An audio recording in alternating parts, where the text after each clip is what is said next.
مسلسل أنا وخالاتي. تأليف وإخراج محمد تاج. بطولة نجوم كتير. هو انت ورزة كنتوا فين؟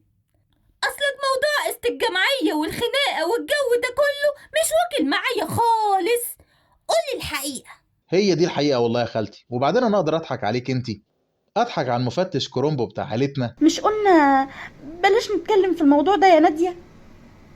ماشي يا رمضان، انت ورزة فلتوا مني المرة دي، بس برضو انا وراكوا وهعرف معاش قراسيا ده راح فين. مش الفكرة برضو؟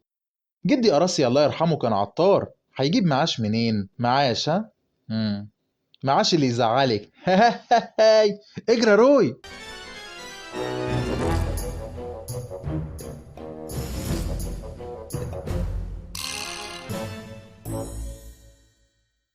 يا سلام، القعدة على النيل تحفة، ومعها بقى شوية معلومات عامة ونظريات وفلسفة وترشيحات كتب وأفلام. يا سلام، الواحد بيحس إنه أخد كورسات كتير قوي مرة واحدة.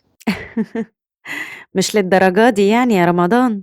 أنا معاك إني دودة قراية وبحب المعلومات طول الوقت، بس مش للدرجة دي يعني. لا لا لا، ده للدرجة دي ونص.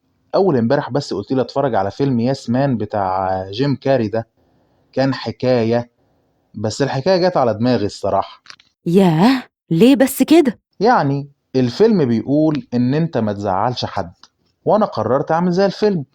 يا دوب طالع بالميكروباص بقول يا هادي، لقيت مين؟ خالتي رزة، وانت عارفة بقى دي بتحب المشاوير زي عينيها. لفيت لما كاوتش العربية اشتكى مني. ما هو مش للدرجة دي. بس تعرف، أنا اكتشفت في نفسي حاجة غريبة جدا، إني بحب الحاجات القديمة والبسيطة أكتر من الأول. عايشة نوستالجيا في كل حاجة، كل الكتب القديمة وأفلام الأبيض وأسود، حتى كمان بتفرج على برامج ومسلسلات بتاعت رمضان زمان، وبتفرج على بوجي وطمطم. حلو ده. انا كنت بخاف من عم شكشك قوي بصراحة، كان في شبه من فراش المدرسة بتاعتي في ابتدائي.